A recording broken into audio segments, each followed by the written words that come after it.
So another president I want to highlight is Andrew Jackson. Very controversial figure.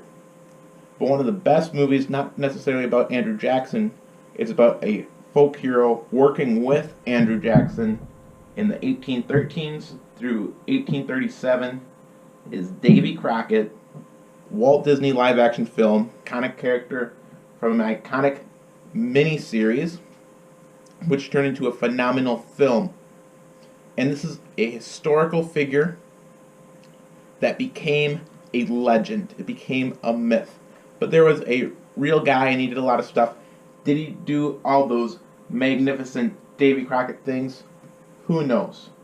But it's a 1955 film, and the film was a re-edit of the miniseries that aired in December of 1954 through February 1955. It's directed by Norman Foster. It's got Fess Parker as Davy Crockett and Buddy Epson as George Russell, his friend. And they had this miniseries that was broadcast in black and white, but they originally decided to film it in color for a theatrical release. And then it became this huge thing. They get the movie, it just skyrockets.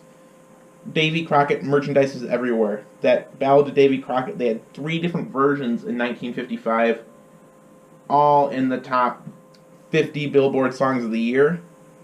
And you had 2 different versions that were number 1 on the weekly Billboard chart, the Bill Hayes and the Fess Parker version.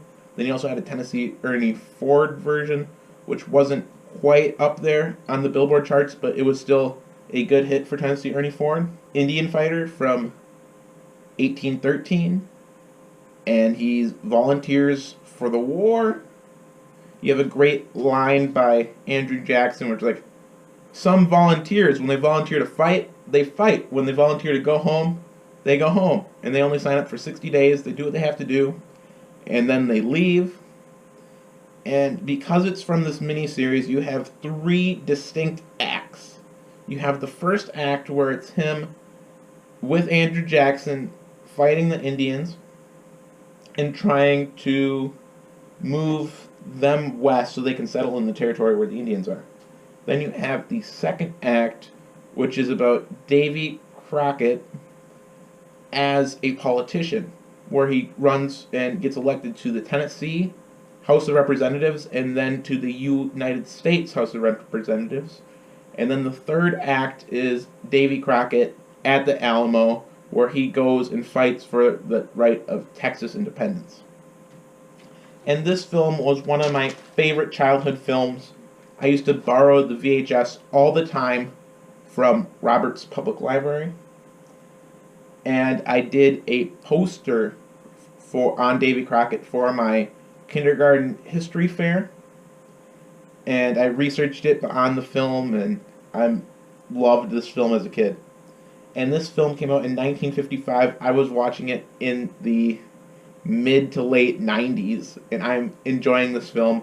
I popped the Blu-ray in the other day, and I had so much fun with the film. It's a movie, like I said, that is 62 years old, but I'm still having so much fun with this movie. And I've seen a lot of movies. This does not look like a movie from the 50s, because like I said before, it is in color. It's a period piece from the 1800s, so you don't have any outfits which are like giving away the year it was made. And I think because of the fact that this is in color, because of the fact that it's a period piece, I gravitated to the kid just because of the historic value of this is Davy Crockett. This is the Alamo. He is a real person. A lot of the stuff is this myth around it, which you don't know if it really happened. We know the Alamo happened. We know that he was a congressman. But some of the quotes and stuff, you're like, are these just tall tales, or are this really happen? And Davy Crockett is a hero's hero. He wants to do what's right because it is the right thing to do. And in a day and age where there's a lot of people that are shades of gray, it's very important to look at this as an inspiration.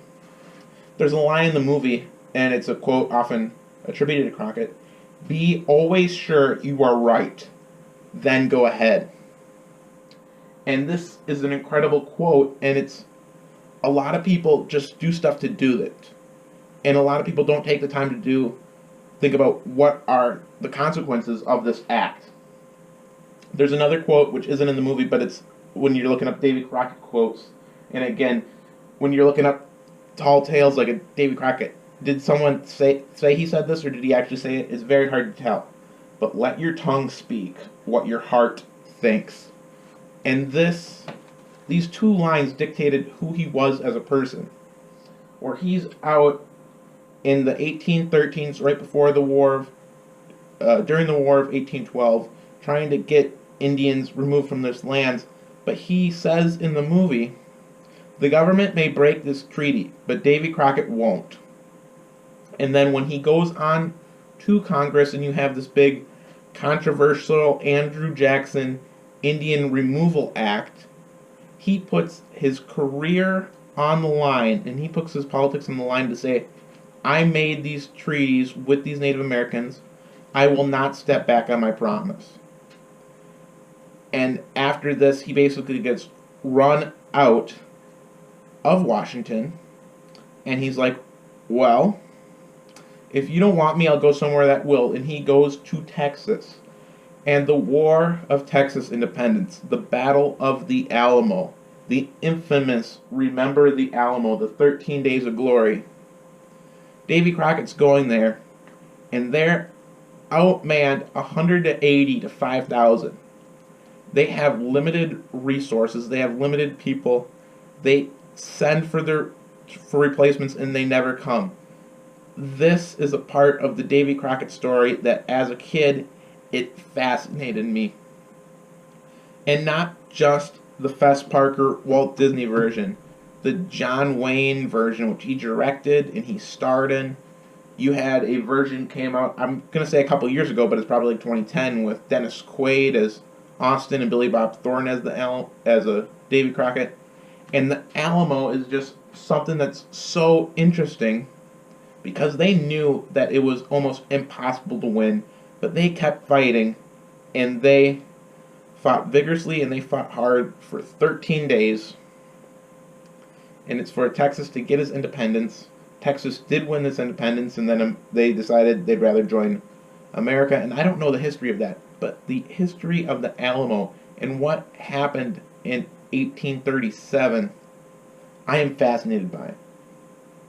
And this miniseries turned movie, Davy Crockett, King of the Wild Frontier, is so fascinating because you have this character, this actor, Fess Parker, who is the first thing you think of when you think of Davy Crockett. You think of him, you think of this movie. At least I did as a kid. And this movie takes place from 1813 to 1837. It's the same actors, and it's relatively looks the same. And as a kid, I just thought I didn't realize it took place over this 20-something year period. But I was just fascinated by this character, just this guy that's larger than life. I was entertained from this movie, even though it was way before I was born. It was even before my parents were born. But you just see Davy Crockett fighting for what he thinks is right, no matter if it's going to have negative consequences on his life. It's just so interesting, and it's so fascinating. And the fact that it's a Disney live-action film, and it has so much heart like you expect from a Disney movie, and it has so many lessons like you expect from the Disney movie. And this is just stuff that isn't made like this anymore. When we have live-action Disney movies, it's like Pirates of the Caribbean, and it's a good movie, but I want more historical films which have messages, which have large, which teach kids history. And Davy Crockett, King of the Wild Frontier, became this huge phenomenon, and you had millions of dollars worth of Davy Crockett merchandise. You had 3 versions of the song. Everybody was running around with a coonskin cap. I bought my coonskin cap on a field trip in 4th grade so I could be like Davy Crockett. And he's just this character that's fascinating, and he should be remembered forever.